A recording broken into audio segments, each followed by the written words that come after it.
লক্ষ্মীপুরের একটা জিনিস সবচেয়ে বেশি পীড়া দেয় সেটা হচ্ছে আত্মহত্যার প্রবণতা।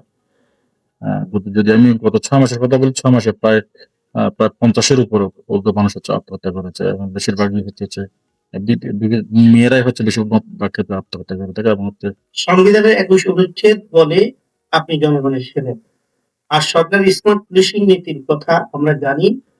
লক্ষ্মীপুরের সাধারণ মানুষ যাতে থানায় গিয়ে হয়রানি ছাড়া সেবা পায়, মামলা করতে পারে আর মাদক ইভটিজিং এর বিরুদ্ধে স্কুল কলেজে সচেতনতা হয়, এ বিষয়ে জেলা পুলিশ কি উদ্যোগ আছে আমরা জানি। ১ম যেটা বললেন হচ্ছে যে ১৮৯৮ সালের আইন। আইনটা করে তো সরকার আমাদের বাংলা সরকার যে আইন আছে আমরা পুলিশ তো আমরা সেই আইনের উপরে চলি। আমরা আমাদের সিআরপিসি, পেনাল কোড, পিআরপি এটার উপরে আমাদের কাজের ভিত্তি। আমরা এটার উপরে কাজ করি। আর যদি আপনি বলেন ৬ মাসের প্ল্যান, আমাদের প্ল্যানটা হচ্ছে আপনার ৬ মাস আমাদের প্ল্যান গুলো হচ্ছে ৩ বছরের। আমাদের যে প্ল্যান গুলো হয়, ১ম এ আমরা যে প্রজেক্ট একটা হয়, তারপর হচ্ছে ইমপ্লিমেন্টেশন এর একটা হয়। বিভিন্ন ধরনের আমাদের প্ল্যান হয়। তো আমাদের আইন শৃঙ্খলা রক্ষার জন্য আইন শৃঙ্খলাটা আসলে হচ্ছে একটা গতানুগতিক নদীর স্রোতের মতো একটা ব্যাপার। যেকোনো সময় যেকোনো কিছু করতে পারে। আ আমরা যেটার উপরে আমরা ২ ধরনের পলিসি বের হচ্ছে প্রোঅ্যাক্টিভ আর হচ্ছে রিঅ্যাক্টিভ পলিসি। আমরা জেলা পুলিশ যেটাতে বিশেষ করে প্রোঅ্যাক্টিভ পলিসি। কোন ঘটনা ঘটার আগে সেটা যেন রেজিস্ট করা যায়। আমি একটা ছোট্ট একটা উদাহরণ দিলে আপনারা বুঝতে পারবেন। আপনারা যেহেতু এই এলাকার মানুষ, ২০০০ সালের পর থেকে যদি আপনি লক্ষ্মীপুরের দিকে তাকান দেখবেন প্রচন্ড রকমের ডাকাতি হইতো। প্রতি বছরে ৪০, ৫০, ৬০ টা মামলা থাকতো। সেই জায়গায় আমি যদি বলি গত বছর আমার মামলা হয়েছে মাত্র ৬০ টি। ডাকাতির ঘটনা ঘটেছে ৬০ টি এবং ৬০ টি ঘটনা আমরা ২৫ জন আসামি অ্যারেস্ট করেছি। ২ টা চার্জশিট হয়েছে এবং ২ টা মামলা এখনো আমাদের তদন্তাধীন রয়েছে, একটা সিআইডি তে রয়েছে। এই বছর ৩ টা মামলা হয়েছে এবং ৩ টা মামলায় আমরা ২১ জনকে অ্যারেস্ট করেছি এবং একটা মামলা অলরেডি চার্জশিট দিয়ে দিয়েছে। আরো বলতে পারি আমাদের একটা পুলিশিং এর যে একটা নমুনা সেটা যদি আমি বলতে চাই, নোয়াখালী, কুমিল্লা, চাঁদপুর এবং হচ্ছে আর আর হচ্ছে এদিকে আপনার যে চট্টগ্রামের বাঁশখালী এলাকা বিভিন্ন জায়গা থেকে আসা হচ্ছে যে আমরা ৪ জন ডাকাতকে ডাকাতি করার আগে চন্দনগঞ্জ থেকে আমরা অ্যারেস্ট করেছি। আপনারা এটা মিডিয়াতে দেখেছেন। আর পাশাপাশি হচ্ছে যে আপনি সেকেন্ড যে কোয়েশ্চেনটা করেছেন মাদক ইভটিজিং এটার আমরা গতকালই আমরা লাহাকান্দিতে একটা প্রোগ্রাম করেছি কানাডাতে পুলিশিং আমাদের কমিটি পুলিশিং ফর্ম হয়েছে।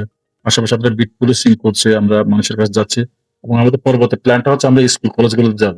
যে আমাদের যে এখন যেটা একটা ফেনোমেনা হয়ে গিয়েছে সেটা হচ্ছে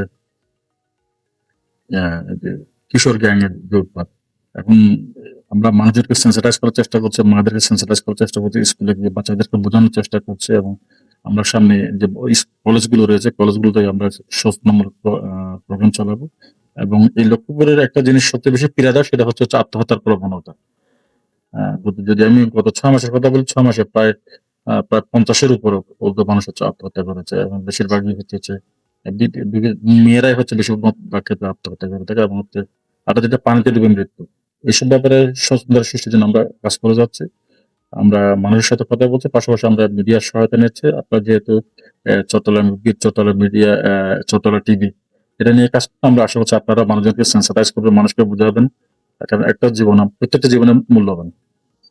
এই দিকে যেন সবাই যেন একটা মানুষ মরে গেলে এই পৃথিবী সর্বভূ হয়ে গেলে আসলে কোনো লাভ হয় না। তার কোনো উপকার হয় না। তো মানুষজন যেন এটা বুঝে আর হচ্ছে আমরা আরেকটা বিষয়ের ব্যাপারে সবচেয়ে বেশি আমরা এমফাসাইজ করছি সেটা হচ্ছে আমাদের আমি এই লক্ষ্মীপুর জেলা আসার পথে যেটা দেখতে পাচ্ছি ছোট বাচ্চা যারা ক্লাস ৯, ১০ পড়ুয়া, ইন্টার পড়ুয়া মেয়েদের মানে প্রলোভনে পড়ে প্রেমের ফাঁদে পড়ে হচ্ছে যে পালিয়ে যাওয়া। আজকে আমরা ২ টা বাচ্চা একটা ক্লাস ৯, ১০ এর বাচ্চা আমরা যশোর থেকে উদ্ধার করেছি। তো এসব ব্যাপার সেন্সিটাইজ করছি আমরা। আপনারাও আশা করছি আমাদের পাশে থাকবেন। আমার ছোট্ট একটু প্রশ্ন, সেটা হচ্ছে যে আমরা যে বাংলাদেশ পুলিশ সহ যারা পলিটিক্যাল লিডার, জার্নালিস্ট, আমরা মাদকের বিরুদ্ধে দৃঢ়তা ঘোষণা করি। কিন্তু যে দুর্নীতি হচ্ছে, মাদক মাদক একটা লিভার এবং সমাজের কিছু অংশকে ধ্বংস করে।